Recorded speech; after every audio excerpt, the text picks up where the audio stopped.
Hello again. So my name is Flaviu Feier, and I come from ACP-It.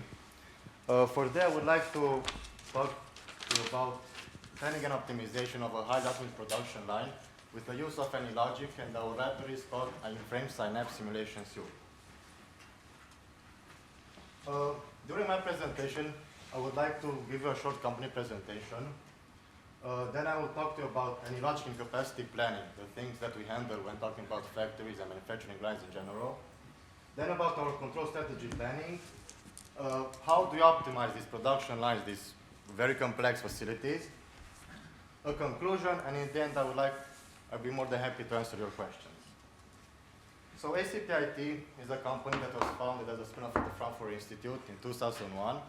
It has about 80 employees, and it has 4 subsidiaries, 2 in Germany, Stuttgart and Dresden, 1 in Austria and Villa, and 1 in Romania, in Timișoara. Our product is called generally InFrame Synapse. For every work that we handle inside our company, namely the manufacturing execution systems, PLC connectors, or the simulation, for instance, we have designated products. For simulation, we have the InFrame Synapse Simulation Suite library. Among our simulation customers there's the well-known Frankfurt Airport, also the construction site company Strabag, and many important industrial turnkey providers or companies that handle different services in the industrial area. Today I will give you a presentation of one of our projects that we did with Centrotherm Photovoltaics, which is a company that provides turnkey solutions for the solar panel production industry. Among others, we also have a very close collaboration with the Frankfurt Institute, the very well-known institute for research, as we being a spin-off of this institute. When designing such complex lines, manufacturing lines, when you have several equipments, many transportation equipments that tie one equipment to the other, we have the situations where some of the work was repeatedly. So we had to do some things from one project to the other. So we got the idea that we should build a library. Library where you can place some elements that we can reuse in other projects as well. So on top of the AnyLogic simulation engine that worked very fine for us, we started defining our own components. Among these, so let's say the first one on top of AnyLogic would be the generic utilities, where we took basic elements from AnyLogic, sources, sinks, queues, and many others, and enhanced them with functionalities that could suit the needs that we had to do in order to provide satisfaction to our customers. They wanted certain parameters, certain functionalities to have, so we needed to enhance these components so that we can have the exact behavior that they wanted. Then we've created some generic equipments, some stations that handle moving material or which process it staying fixed. Also, we have library for transportation equipments. Here we have different kinds of robots that move on rails, automatic guided vehicles, manual guided vehicles. Then there are some libraries that handle specific industrial equipments for the semiconductor or the photovoltaic one. And on top of all these, we have the production control that I will discuss a little bit later. All the data is taken from outside, from different configuration files, adapted to the needs of our model, so that in the end, we can provide valuable statistics and, in the end, an optimal factory for our client. How we do this modeling with AnyLogic? There are certain steps that we follow in each of our process developments of factories. So first of all, we have the process step modeling.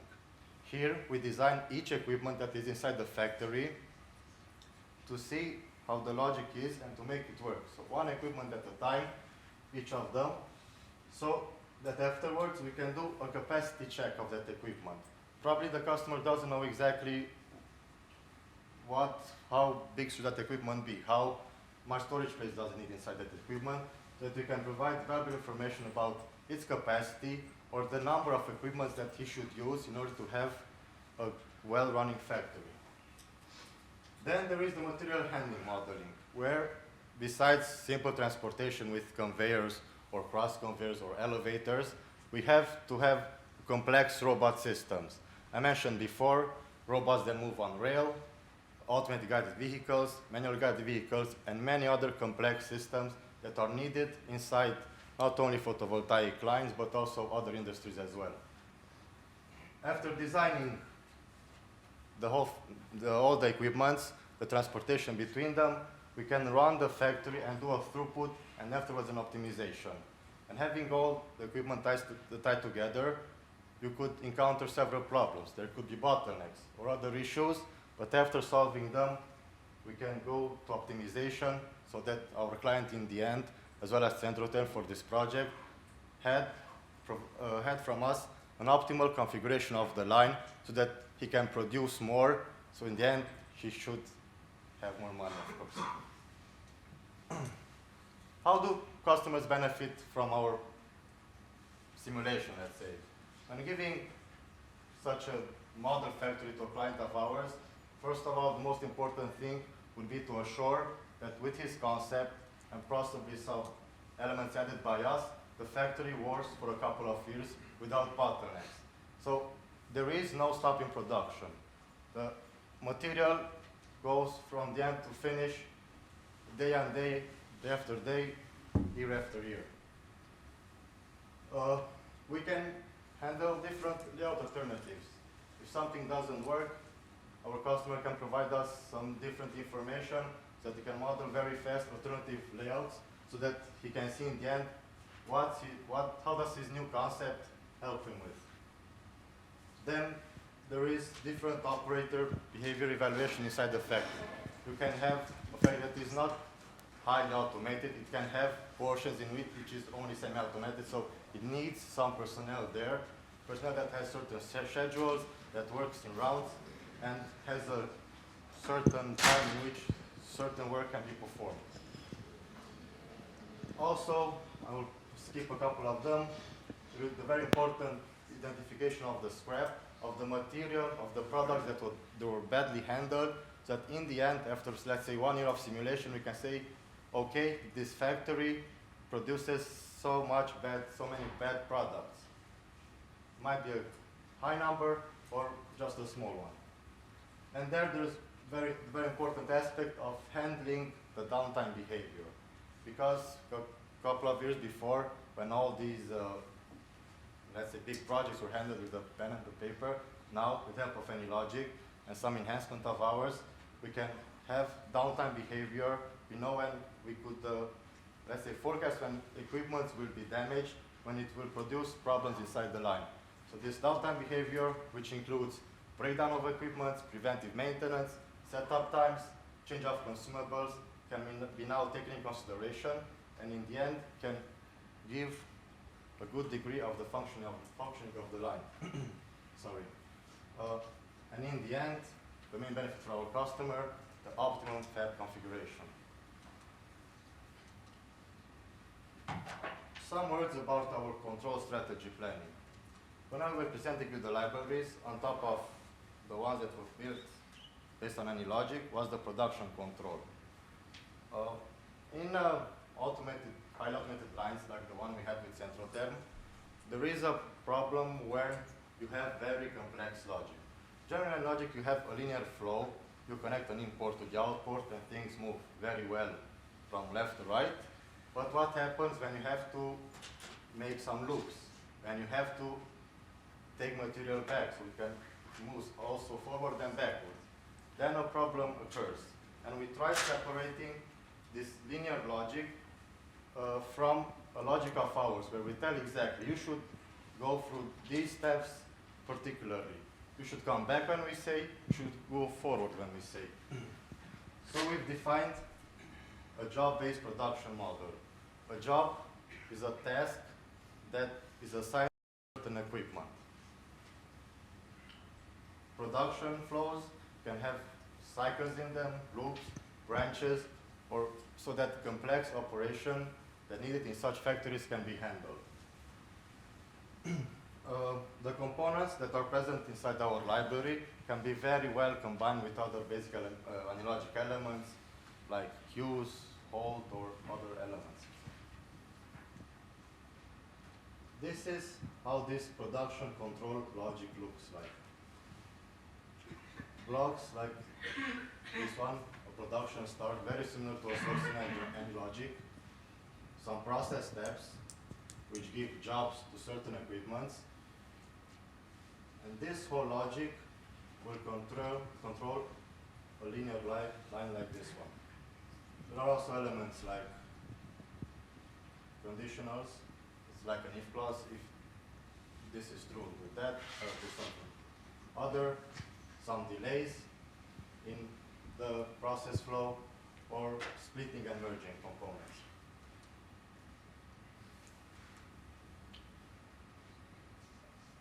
I designed here a sketch to understand a bit better how this concept works. So on one hand side, we have the production plan, the place where we steer the flowing of the material inside the factory. And in the other line, schematically, is the logic, how the equipments are coupled together. One equipment comes after the other, and so on. Transportation in between, and following other equipments. A process step is assigned to a certain equipment. A job is given here so that can be executed inside an equipment. Then you have the transportation step, also the same in the line. So from here on, you control how things go over here. Because, for instance, you can have here a splitting, a conveyor that takes material in two places. You don't know where to go. But in this production step, based on some conditions, you can tell exactly to go on one direction or on the other. The equipments in the logic have tied an equipment controller, each of them, meaning that we like to control every equipment in the factory. Every equipment can have at a certain moment a different state. Our equipment controllers handle the state transition. They tell the equipments when to be idle, when to process, when to have maintenance, when to have a breakdown. Because they also communicate the controller factory that is tied to a down event generator. Usually when designing complex equipment, we have data sheets from all of these. Inside the data sheets, all the producers provide valuable information about mean time between failure for one equipment, mean time for preventing maintenance, and other values like this. All of these we can integrate in our simulation, and based with some proper distributions, we can control when equipments to go down. So we know that they have a period when they have to have a breakdown or have to have a maintenance, and this is controlled by each of the controllers assigned to the equipment. I would like to talk a bit about how we optimize the line. We have the line designed, it works very well, but the client is not satisfied about the performance. We can do simple runs, first to see if we have it running for 1 or 2 years. We try to have the simulation of 1 year in the factory to work in 1 hour in real time. This is our goal in each of our projects. So that our client in 1 hour of simulation can have the detailed analysis of how his factory will work for an entire year, and so on, 2 years or 3 or 10.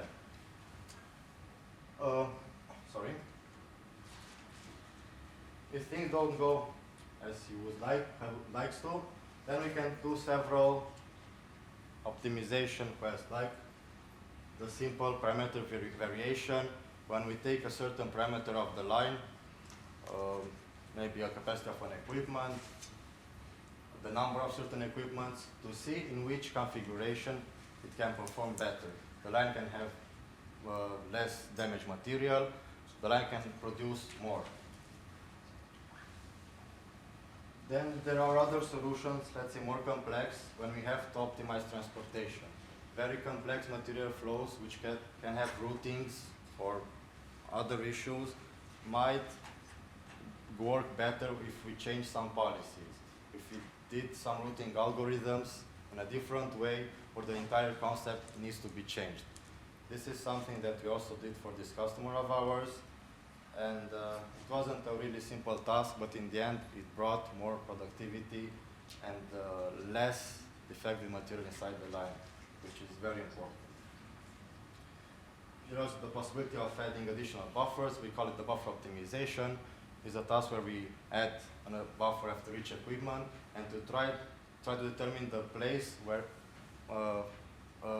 bigger amount of capacity is needed so that the flow can be better in the end to produce more. And there's also a watermark control. I won't go into details. It's a concept in which they try to give different tasks to equipment depending on how the material load at the moment is in the factory. With the use of AnyLogic's optimization framework, the OptQuest engine, we were able to perform parameter variations, parameter optimization, and the result of all of this was validated in order to give the best of satisfaction to the customers, so that the selected solution provided by us can work fast, can produce more, and lower the costs for our customers. As a conclusion, the main challenge in this project and in several like this one was to, first of all, to see how our libraries work. We started out building them step by step, and this project that came along afterwards were a test for us to see how can they be applied in complex manufacturing lines. And for the moment, we are proud to say that they work. They are very good. We have excellent feedback from our customers, and they already do by themselves the modeling and different changes inside their layout. The benefits for our customers are, I would say, evident because they see exactly how the factory works in a long period of time. They can make changes on their own. They can even modify the layout if they have another concept in a year or two. So they have a valuable tool in their hands with which they can take in the future very, very good decisions based on some very skilled and development of libraries and the model itself. Our benefits were, as I said before, to test our library and to offer more than just a simple simulation, to offer also some optimization for a certain configuration of a line, to give some proposals of ours on how to improve the productivity of that line, and the unfortunate cases of bottlenecks in the line, so the line not functioning at all, for instance. We can also have some proposal on how to make it better, how to make it work, first of all. Thank you very much for your attentions, and I will be more than glad to answer your questions now. If anyone has questions.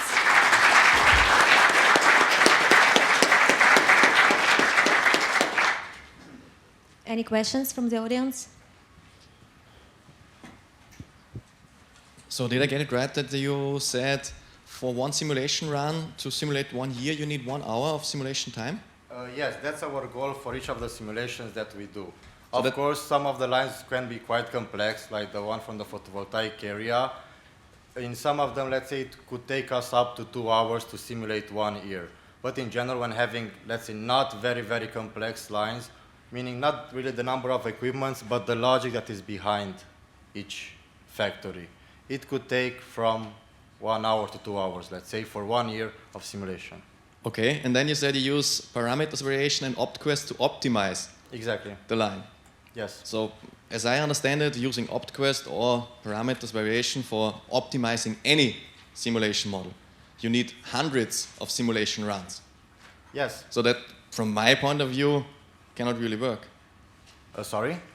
If you have 1 hour for one simulation run, yes, and you need about 5,000 runs to do an optimization. Yes, the optimization is something else.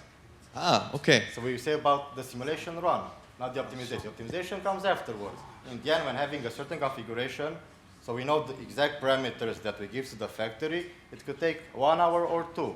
If we do experiments like optimization, yes, of course, you're right. It can take up to 1 day to find the optimal configuration or the best configuration in a certain condition. But in the end, you have the exact data, and that will work for 1 or 2 hours. So I was talking about only the simulation, not the optimization. You are right, the optimization takes longer, of course. You can have hundreds, even thousands of experiments. Yes, so that's what I still didn't get, since one experiment needs 1 hour, you say. Yes, but that's one experiment, yes. Yeah. When you have a parameter variation, then you have tens or thousands of experiments. Yeah. That's 1 hour, 1,000 times. Or we Okay. also run it on several cores when we do such experiments. It's not on a simple computer. We use a server, more complex architecture, so that we can make it even faster. When I said 1 hour, I was talking about an experiment for a usual laptop, the one that you have at home, or a simple one. It's not a very complex tool. Yes, it takes much longer on that simple computer when running experiments in the number of thousands. But then, of course, we use better skilled computers so that we can make it more faster, so that our client doesn't have to wait a couple of months to have the results, but let's say a week. Okay, thank you. I hope I answered your questions. So do the company use the simulation model and the optimization as an online tool, or do you apply this project as a consulting project? These simulations this is a service that we offer. Okay. The company that received this service was running it, of course, offline. It wasn't coupled to their actual production line. Most of our clients are factory producers, let's say. They have some concepts. Before building them, they in time realize that they need such a tool.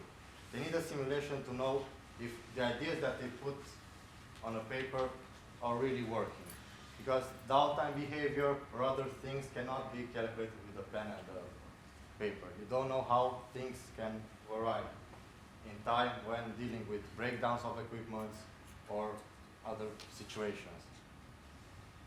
So what's the time, for example, if the company comes after a year to do the same simulation because some environment variables changed? If just certain parameters have changed, then they can change them by themselves. In the end, most of our simulations have behind a configuration file, an Excel file, or a database, an Access database, or whatever, and they can do changes by themselves. Most of them do.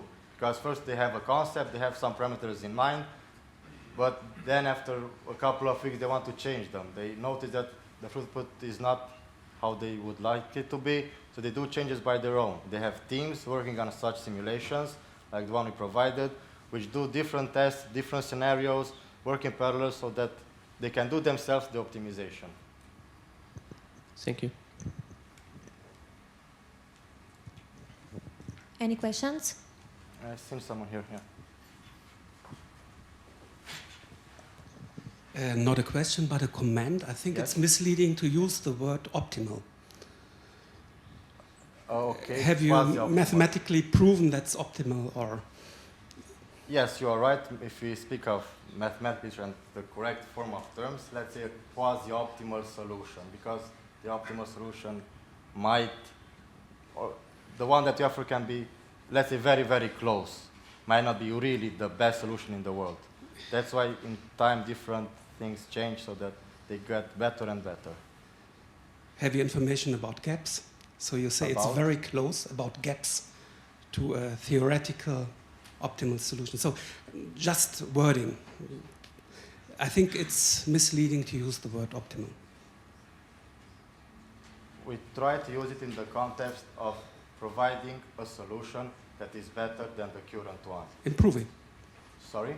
Then you can use improving or something, enhancement, something that. Yes. We try optimizing it. In the Okay. process of optimization, we definitely get to better solution. Yeah. It might not be the optimal solution, but it's, as you said, an improvement. A solution that is better than the previous one they've had. So I would stick the term optimizing in terms of the whole process in determining better and better configurations so that in the end you can have better results of your simulation. Is this better? That's better. Okay, thank you. Thank you.